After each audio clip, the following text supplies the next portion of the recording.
Sorry, I thought I was last. I guess I'm not. Secretary Kennedy, thank you very much. His bold words tonight reflect a deep passion that he's expressed since very early in this administration, and it represents why HHS needs to be in the forefront of issues like this. The white paper that was crafted, it's several hundred pages long, but is actually a superb document, created a foundation for CMS, my agency, Medicare Medicaid, to take bold action as well to address some of the challenges. But I want to take a second and outline where we are right now. There's an op-ed that Steph Carlton, my chief of staff, was over here somewhere, and I penned that just issued while we've been sitting here, and it highlights some of these issues. But of course, it all came out of the executive order of the president, protecting children from chemical and surgical mutilation. Simple title, descriptive and accurate in its desire to do just that. And today we will deliver that to the president and to the secretary. Many of you, as you walked through the front portal of this building, the Hubert Humphrey building, saw Senator Humphrey's quote on the side wall. And he speaks about the moral obligation of government to take care of those at the dawn of life, our children. 53% of children in America are in Medicaid or CHIP programs. So we provide insurance to most children, and commercial insurance follow us. But we are in a weird place in America where we have mixed politics and medicine. And do you know what you get when you mix politics and medicine? Politics. There is no medicine left. We witnessed that with bizarre statements, predatory actions, and many other activities that I think have forced children to the tip of the spear where they have brunt the burden of this toxic combination.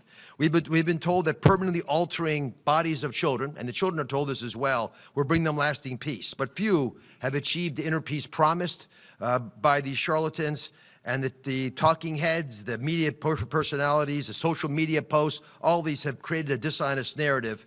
And of course, many of these children are left with the most tragic parts of all the treatments that they've succumbed themselves to. Many physicians as well have been pressured into compliance. The white paper outlines this, with the dangerous progressive ideology that treats children like lab mice. And because often in medical school you're taught to go along to get along, they have not been willing to rear their heads and bravely say what they know to be right, which is that these procedures are wrong. Individuals who question their sexuality are treated by medical professionals on the fast track, that's what it's called, approach to care, resulting in drastic interventions that merely increase the distress they're already suffering from.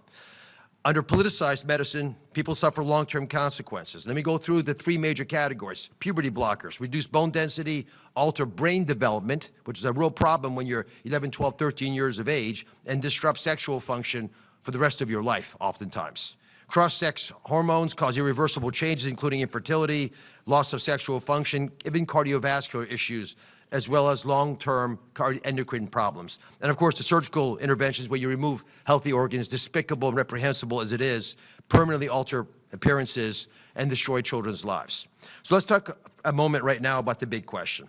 This dangerous fast-track approach in invasive treatment, what it really does is slap a Band-Aid on a much deeper pathology, a much deeper problem, the underlying issue of gender dysphoria.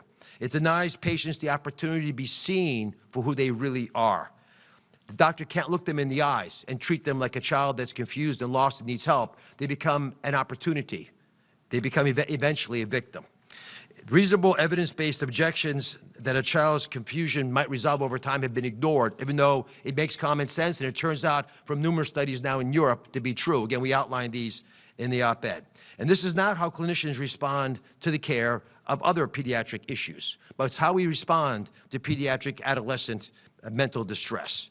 And the medically honest approach is to at least start slowly, the least invasive possible, psychotherapy, counseling, including family counseling, evaluation of other conditions like ADHD and autism, and of course treatment of the anxiety and depression that so often is included with this diagnosis.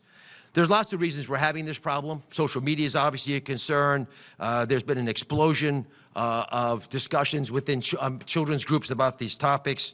The surge has also been accompanied by healthcare professionals advocating that there's not going to be any opportunity to push a child to think twice about the decision they might have wandered into mistakenly in a whimsical moment.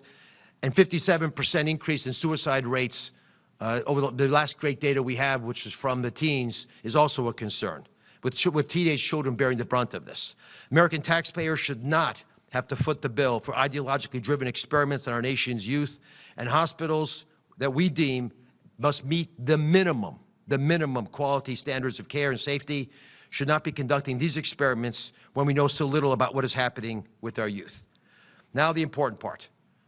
For these reasons, and I can go on and on, this document, the white paper that the Secretary commissioned is over 300 pages long, we're taking major steps at CMS to stop a funding process that has led to irreversible medical interventions with two major actions. The first, we're announcing a notice of proposed rulemaking that ends taxpayer funding of sex-rejecting procedures for children in Medicaid and CHIP, full stop.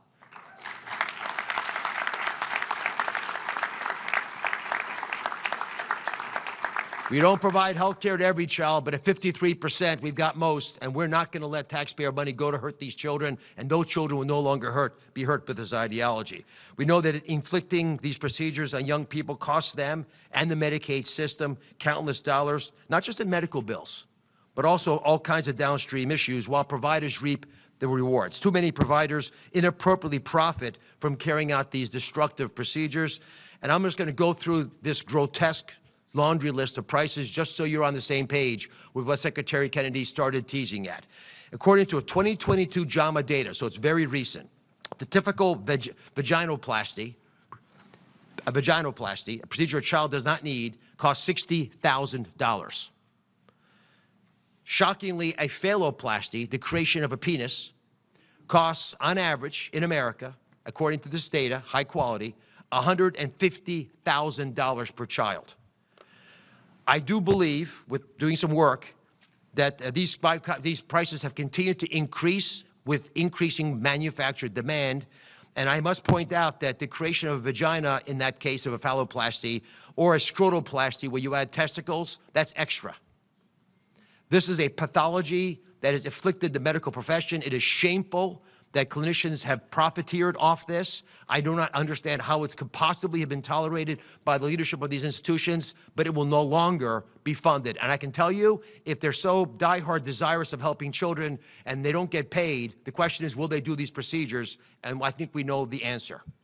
The second big thing, that's $250 million over the next decade of savings to the taxpayer, but that's irrelevant to this issue compared to the harm to the next generation, to our future, because kids are always our future.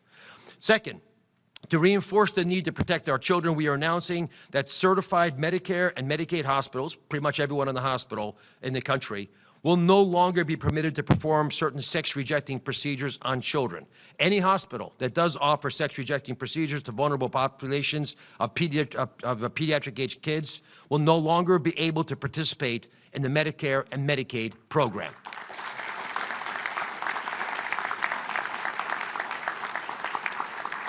We want our hospitals returning to healing, not harming the patients entrusted with their care, or they're going to pay a very steep price. These actions are part of an all-government effort led by President Trump and spearheaded by Secretary Kennedy to protect vulnerable individuals and genuinely make America healthy again.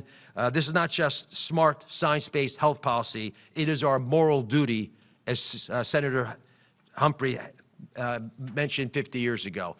I'm passionate about this issue. My whole team is passionate about this issue. Secretary Kennedy, God bless you for pushing forward on this.